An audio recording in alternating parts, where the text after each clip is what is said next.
আসসালামু আলাইকুম বন্ধুরা, স্বাগতম আপনাদের মাস্টার্স ইন রাইটিং স্কুলের আরও একটি সিগনেচার মেকিংয়ের ভিডিওতে। আপনাদের মধ্যে অনেকেই আছেন যারা এখনও সিগনেচার মেকিংয়ের প্রতি কোনো এফোর্ট বা সময় দেননি। আপনারা পেঁচানো সিগনেচার করতে পছন্দ করেন না বা স্বাচ্ছন্দ্য বোধ করেন না বা কঠিন সিগনেচারও আপনারা পছন্দ করেন না।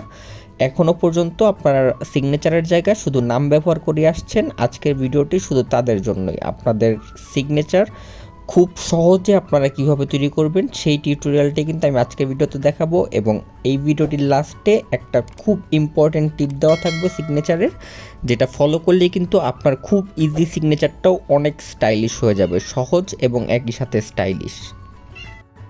আজকের ভিডিওতে আমি কোনো প্রকার পেঁচানো বা কঠিন স্ট্রোকস ব্যবহার করিনি। সব সিম্পল স্ট্রোকস, নর্মাল দাগ বা রাউন্ড শেপের মধ্যে সিগনেচারগুলোকে আমি অনেক স্টাইলিশ করার চেষ্টা করেছি। যে সিগনেচারগুলো কিন্তু আপনারা একবার ধরলেই জাস্ট খাতা কলম নিয়ে বসলেই করতে পারবেন, কোনো প্রকার সমস্যা হবে না। এই সিগনেচারগুলো হচ্ছে এতটাই সিম্পল, আপনারা জাস্ট একবারই পারবেন। আর আপনাদের মধ্যে অনেকেই আমাকে কমেন্ট করেন আপনাদের নামের সিগনেচার তৈরি করে দেওয়ার জন্য।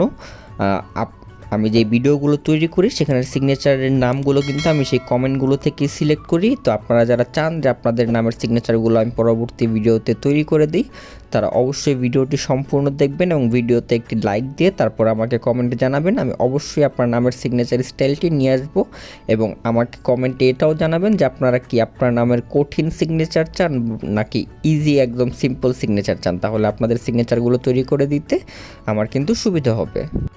আর আপনারা যদি চান আপনাদের সিগনেচারগুলো তৈরি করতে, তাহলে এখানে কিন্তু আমি টেমপ্লেট বা প্যাটার্ন অনেকগুলো নামেরই দিয়ে রেখেছি। তো সেইখান থেকেই আপনারা কিন্তু আইডিয়া নিয়ে আপনাদের সিগনেচারটা খুব সহজে জাস্ট একটু কিছুক্ষণ কলম নিয়ে প্র্যাকটিস করলে আপনাদের সিগনেচারটা আপনারা তৈরি করে ফেলতে পারবেন। কথা বলতে বলতে ভিডিওর একদম শেষ পর্যায়ের দিকেই চলে আসলাম। তো আপনাদের যে গোপন ট্রিকটির কথা বলেছিলাম সেটি হচ্ছে আইয়ের জায়গায় একটা কিং মার্ক দেওয়া। এইখানে যেমন শফিকুলে আমরা দিলাম, আপনারা এই জিনিসটা ট্রাই করে দেখবেন। যখনই আপনারা কোনো একটা ফোঁটা আই বা যে কোনো ফোঁটার জায়গায় এই ক্রাউন টাইপের সাইনটা ব্যবহার করবেন, তখনই কিন্তু আপনার সিগনেচারটাও অনেক বেশি সুন্দর হয়ে উঠবে। তো আজকের ভিডিও এইটুকুই, দেখা হবে